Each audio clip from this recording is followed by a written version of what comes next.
من الشيطان الرجيم بسم الله الرحمن الرحيم فالمغيرات صبحا فأثرن به نقعا فوسطن به جمعا إن الإنسان لربه لكنود صدق الله العظيم۔ دوستو یہ آج سورہ العادیات کی آیت 3، 4، 5 اور 6 پڑھی۔ کل آپ کے سامنے آیا تھا کہ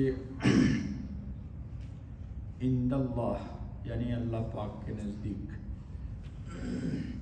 صفات کی قیمت ہے، یعنی خوبیوں کی قدر و منزلت ہے۔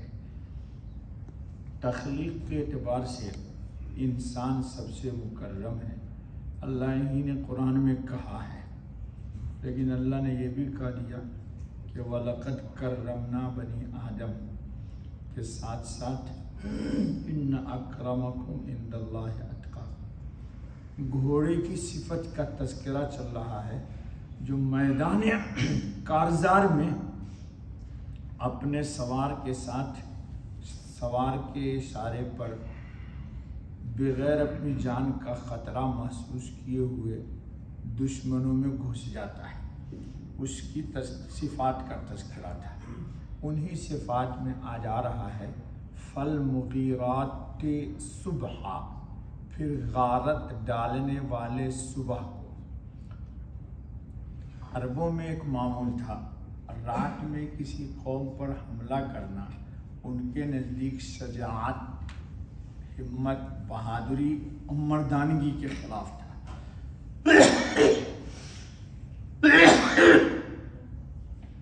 اس لیے صبح میں وہ لوگ حملہ آور ہوتے تھے۔ عرب میں اکثر عادت صبح کے وقت حملہ کرنے کی تھی تاکہ رات کے وقت جانے میں دشمن کو خبر نہ ہو، صبح کو دفعتاً جا پڑیں اور رات کو حملہ نہ کرنے میں اظہار شجاعت سمجھتے تھے۔ فالمغیرات سے مراد وہ گھوڑے ہیں جو اپنے سواروں کو لے کر صبح کے وقت دشمن پر حملہ کرتے ہیں۔ فَأَثَرْنَ بِهِ نَقْعًا، پھر اٹھانے والے اس میں گرد، گھوڑے کی ٹاپ سے گرد اٹھاتا ہے، لیکن صبح کو نمی ہوتی، شبنم ہوتا، گرد و غبار بیٹھ جاتا ہے، لیکن کثرت گھمسان کی وجہ سے اس وقت کے دھول اڑنے کو بھی اللہ نے ذکر کر دیا۔ یعنی گھوڑوں کی ٹاپیں، یعنی ایسی تیزی اور قوت سے دوڑنے والے کہ صبح کے وقت جبکہ رات کی سردی اور شبنم کی رطوبت سے عموماً غبار دبا رہتا ہے، ان کی ٹاپوں سے اس وقت بھی بہت گرد و غبار اٹھتا ہے۔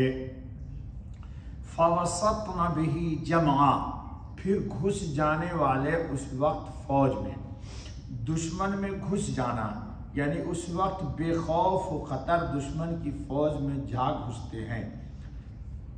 علامہ عثمانی لکھتے ہیں کہ ممکن ہے کہ قسم کھانا گھوڑوں کی مقصود ہو جیسا کہ ظاہر ہے، اور ممکن ہے مجاہدین کی جماعت کی قسم ہو، کہتے ہیں گھوڑے گھستے ہیں، یہ بھی ہو سکتا ہے، لیکن اصل مقصود تو مجاہدین ہے۔ حضرت شاہ صاحب لکھتے ہیں یہ جہاد والے سواروں کی قسم ہے، اس سے بڑا کون عمل ہوگا کہ اللہ کے کام پر اپنی جان دینے کو حاضر ہے، پھر اس غبار میں یا چھاپا مارنے کے وقت یا چھاپا مارنے کے مقام پر دشمنوں کی فوج کے اندر داخل ہو جاتے ہیں۔ ان تمام باتوں کے بعد اب اصل بات آ رہی ہے، ان الانسان لربہ لکنود، بے شک آدمی اپنے رب کا ناشکر ہے۔ اللہ ہم سب کو شکر کی توفیق عطا فرمائے۔ دو برائی اللہ بتا رہے ہیں یہاں، ایک تو یہ کہ انسان ناشکرہ ہے، دوسرے یہ کہ مال کی محبت بہت ہے۔ اللہ تعالیٰ ہمارے قلوب کو اللہ اپنی اور اپنے حبیب کی محبت سے بھر دے اور دنیا کی محبت کو ہمارے دلوں سے خارج کر دے۔ اس کے لیے دوستو لیکن محنت کرنی پڑے گی۔ گھوڑوں کی وفاداری اور انسان کی ناشکری۔ علامہ عثمانی کیا لکھتے ہیں ذرا سنیے۔